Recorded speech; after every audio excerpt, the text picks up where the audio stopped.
أعوذ بالله من الشيطان الرجيم.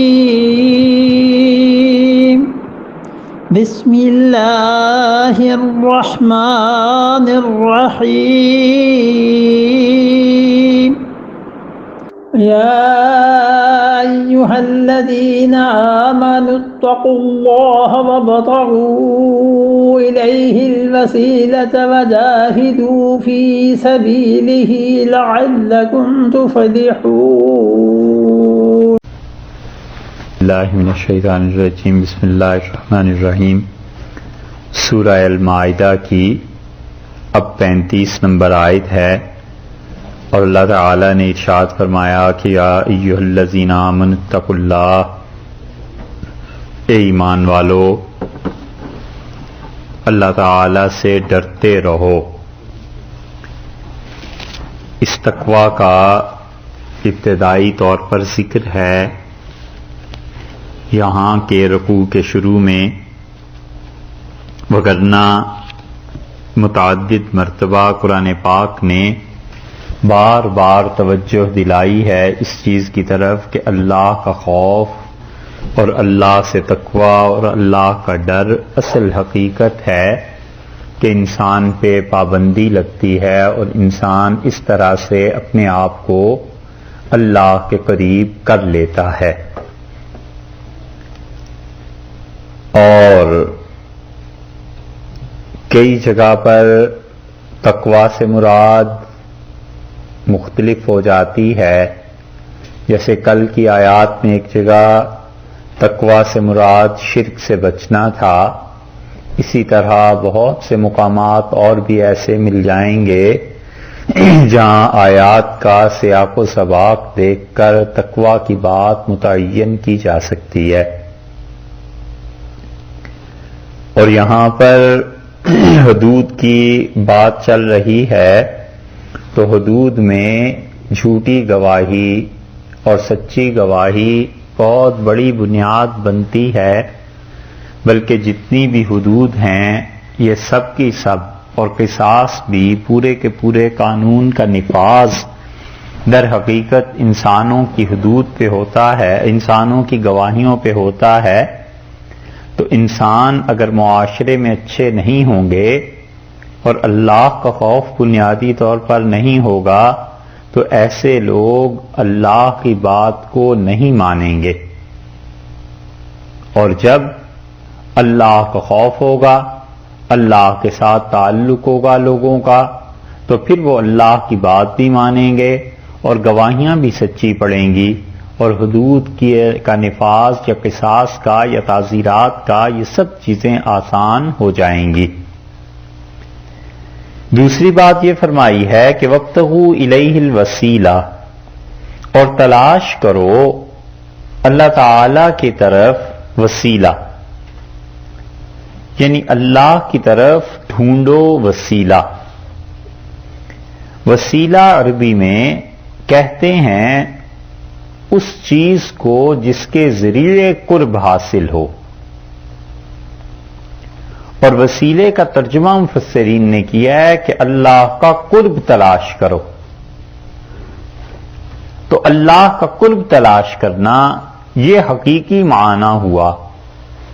اور لغت میں وصلہ ملانا صاد سے اور سین سے وصلہ یہ بھی ملانے ہی کے معنی میں آتا ہے. اور یہاں پہ مراد مفسرین کہتے ہیں کہ وسیلے سے مراد قربت ہے کہ وابتغوا، چاہو، الیہ، اللہ کی طرف، الوسیلہ، القربہ، قربت کو چاہو، اللہ کے قریب ہونا، وہ اعمال اختیار کرو.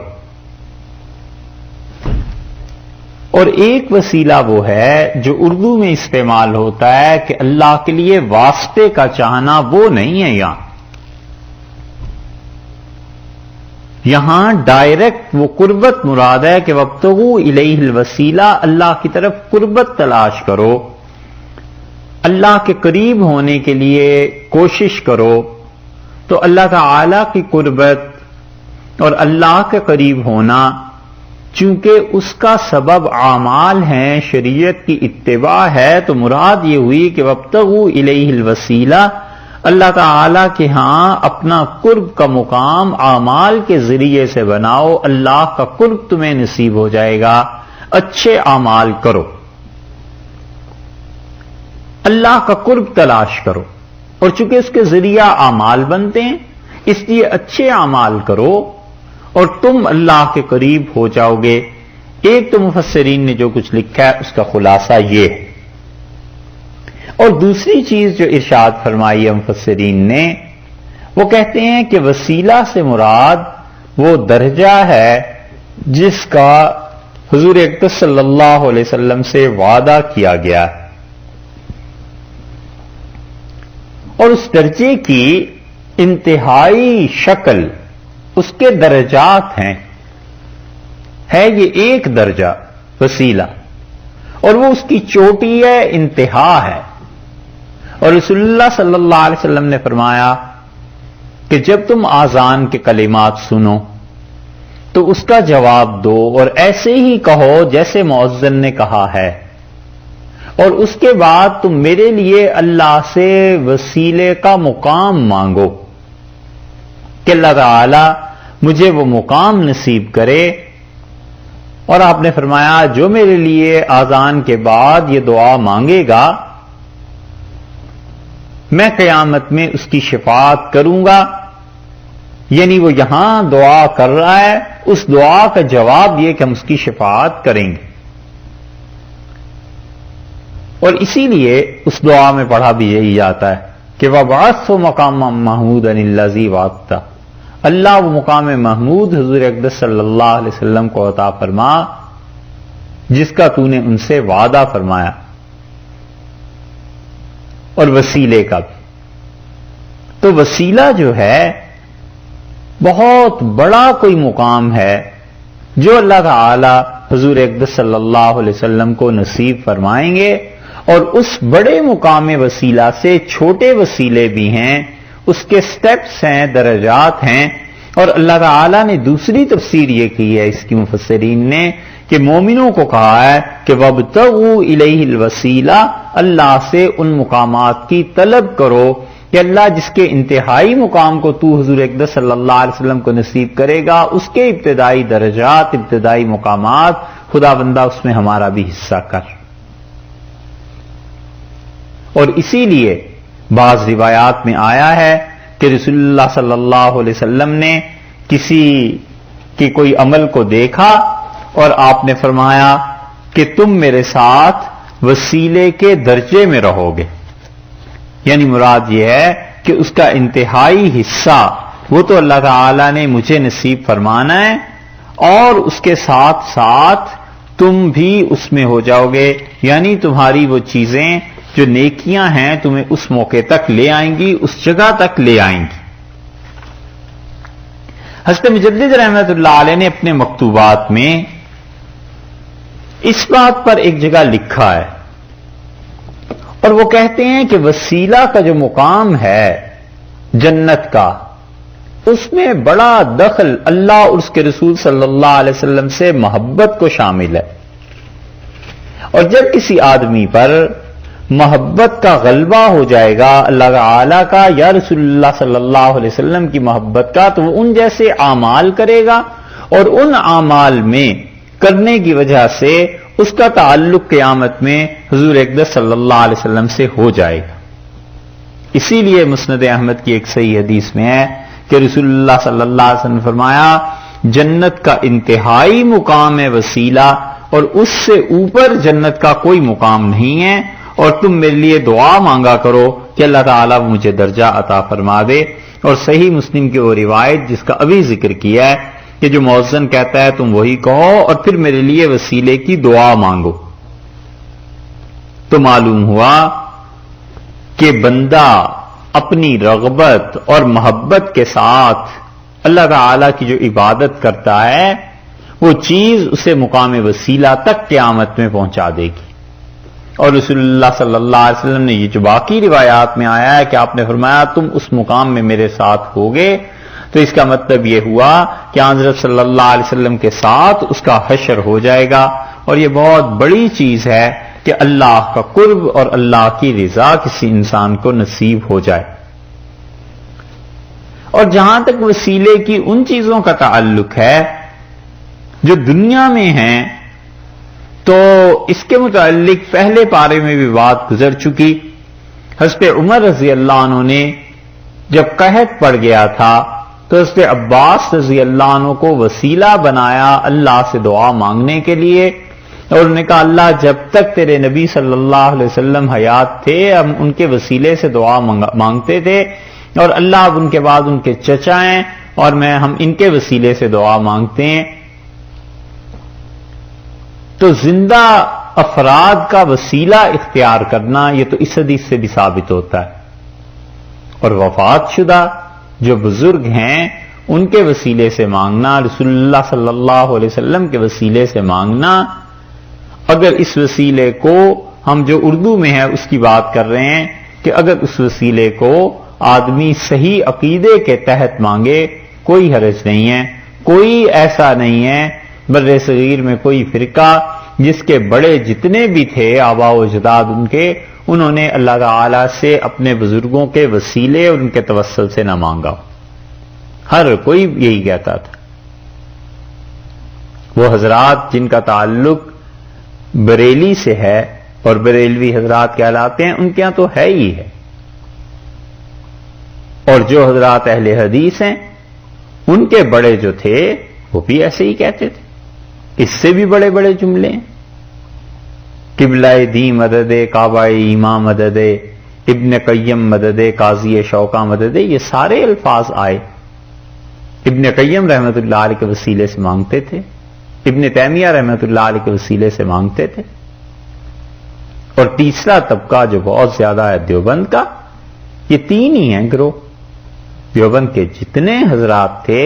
اب بھی جو بیعت ہوتے اور کرتے ہیں، یہ سب کہتے ہیں کہ شجرہ پڑھا کرو، اور اس میں کیا ہے، اللہ فلاں کے واسطے سے، فلاں کے واسطے سے، حاجی امداد اللہ صاحب مہاجر مکی رحمت اللہ علیہ کے واسطے سے، سید احمد شہید رحمت اللہ علیہ کے واسطے سے، یہ ساری وہی چیز۔ تو کسی انسان کا اگر عقیدہ درست ہو اور وہ سمجھتا ہو کہ اللہ سے واسطہ اور وسیلہ اس ذریعے سے اگر میں مانگوں گا تو اللہ کی ذات کوئی مجبور نہیں ہو جائے گی، بلکہ اصل میں اس کی حقیقت یہ ہے کہ اللہ ان تیرے نیک بندوں کو جو تیرا قرب حاصل تھا، جو تجھ سے قریب تھے پروردگار، جو نیکیاں یہ کرتے تھے، ان کی وجہ سے میں مانگتا ہوں کہ میرا یہ کام آسان ہو جائے۔ اور ایک بات یہ بھی ہے کہ وسیلے سے دعا مانگنا کون سا فرض اور واجب ہے کہ اس پہ لوگ لڑے کہ جی وسیلہ اختیار کرنا چاہیے یا نہیں کرنا چاہیے۔ جو لوگ نہیں کرتے وسیلے کو اختیار اور بغیر توسل کے دعا مانگتے ہیں، کوئی گناہ کا کام تھوڑا ہی کر رہے ہیں کہ ہم انہیں کہیں گے نہیں ضروری اختیار کرو، اور جو کرتے ہیں وہ اگر عقیدہ صحیح ہے تو کون سا گناہ کا کام کر رہے ہیں، ایک مستحب چیز ہے، وہ بھی زیادہ سے زیادہ یہی کہتے ہیں کہ بہتر ہے، تو ایک بہتر اور ایک کم درجہ اور ایک زیادہ درجہ، اس میں کیا لڑائی جھگڑے۔ یہ باتیں پیدا ہوتی ہیں اس وقت جب جاہل قسم کے مولوی صاحبان وہ کسی بھی فرقے سے تعلق رکھتے ہوں، وہ چاہتے ہیں کہ لوگوں کو الجھاؤ، لڑاؤ اور اپنی دھاک اور اپنی بات قائم رہے، وگرنہ جو مستحب کام ہیں ان میں جھگڑا کیسا؟ جن کو کوئی کر لے تو اچھا ہے، نہ کرے تو کوئی حرج نہیں۔ اب اس پہ کیا جھگڑیں گے کہ ظہر کے بعد جو 2 سنتیں ہیں اس کے بعد 2 نفل بھی پڑھو، تم کیوں نہیں پڑھتے اور میں پڑھتا ہوں؟ مستحب ہے بھئی، ایک آدمی پڑھتا ہے اچھا کرتا ہے، نہیں پڑھتا تو کون سا گناہ ہے؟ تمام مستحبات کا یہ ہے کہ اگر کوئی آدمی کرتا ہے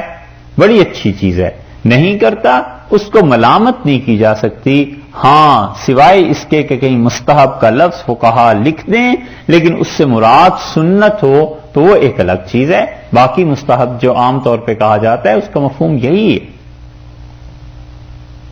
اور رسول اللہ صلی اللہ علیہ وسلم نے صحیح حدیث بھی آئی ہے، ایک نابینا کو جو دعا سکھائی تھی اس میں بھی آیا ہے کہ تم میرے واسطے سے اللہ سے مانگو۔ تو یہاں وسیلے سے مراد اللہ کا قرب چاہنا ہے کہ پروردگار وابتغوا الیہ الوسیلہ، اللہ کا قرب چاہو تو مراد یہ ہے کہ پروردگار مجھے نیک اعمال کی توفیق دے تاکہ تیرا قرب حاصل ہو جائے۔ اللہ کا قرب چاہنے کے جتنے اسباب اور ذرائع ہیں وہ کام کرو تاکہ تمہیں اللہ کا قرب حاصل ہو۔ اور اللہ کا قرب اور اس کی رضا اعمال ہیں، ان کے ذریعے ہوتی ہے۔ آدمی اعمال نہ کرے اور تمنائیں کرتا رہے، کچھ نہیں ہوتا۔ وجاہدوا، اور تیسری بات یہ فرمائی تقوی وسیلہ، اور اس کے بعد تیسری بات فرمائی کہ جاہدوا فی سبیلہ، اللہ کی راہ میں شدید محنت کرو، اور اس کا ایک جز قتال فی سبیل اللہ ہے، لڑنا ہے اللہ کی راہ میں، مرنا اور مارنا ہے۔ وگرنہ جہاد کا لفظ قرآن پاک میں اصل میں آیا ہے بہت شدید محنت کے لیے کہ اللہ کی راہ میں محنت کرو۔ اور جو آدمی جتنی بھی اللہ کی راہ میں محنت کرتا ہے وہ اس کا جہاد ہے۔ عورتوں نے رسول اللہ صلی اللہ علیہ وسلم سے عرض کیا کہ اللہ کے رسول، مرد تو بہت غالب آ گئے اور اللہ سے بہت نیکیاں انہوں نے حاصل کر لیں، اور جہاد کی وجہ سے آپ نے فرمایا تم حج کرتی رہنا، یہ تمہارا جہاد ہے۔ ایک آدمی شدید محنت کرتا ہے اپنے آپ کو، اپنی اولاد کو سوال سے بچانے کے لیے، حلال کا رزق کھلانے کے لیے، یہ اس کا جہاد، اس کی سعی، اس کی کوشش کوئی ناکام تھوڑا ہی ہے۔ اسی طرح ایک آدمی شدید محنت اس بات پہ کرتا ہے کہ اپنے آپ کو انسان بنائے اور صحیح طرح انسانوں جیسی رہے زندگی، یہ اس آدمی کا جہاد ہے۔ اور ایک آدمی شدید محنت اس بات پہ کرتا ہے کہ کافروں کے خلاف لڑے اور انہیں شکست ہو، اسلام کا بول بالا ہو، یہ اس آدمی کا جہاد ہے۔ اور وہ جہاد قتال فی سبیل اللہ کہلائے گا، جیسے کہ وہ آدمی جو محنت کر رہا ہے کمانے کے لیے، وہ اس کا کسب، تجارت، نوکری، اس کو کوئی بھی آپ نام دے دیں، جیسے یہ باہمی درجات ایک دوسرے کے مختلف ہونا وہ الگ بات ہے، لیکن جہاد کا مطلب اللہ کی راہ میں شدید محنت کرنا ہے۔ اور جو لوگ اللہ کی راہ میں محنت کرتے تھے اس طرح سے کہ خدا کی راہ میں وہ لڑے ہیں اور انہوں نے حقیقت میں جہاد یعنی قتال فی سبیل اللہ کے بعد اسلام کو قائم کیا ہے، ان سے وہ لوگ بھی کم نہیں ہیں جن لوگوں نے حقیقت میں دین پر محنت کی، دین کے قوانین مرتب کیے، مسائل لکھے، کیا کیا کام انہوں نے کیے ہیں، حدیث کی کتابیں مرتب کی۔ اگر یہ سب لوگ نہ کرتے تو یہ دین کا دوسرا پہلو ہم تک کہاں سے پہنچتا؟ لعلکم تفلحون، تاکہ شاید تمہارا بھلا ہو، یعنی یقیناً تمہارا بھلا ہوگا۔ حضور اقدس صلی اللہ علیہ وسلم کی اطاعت میں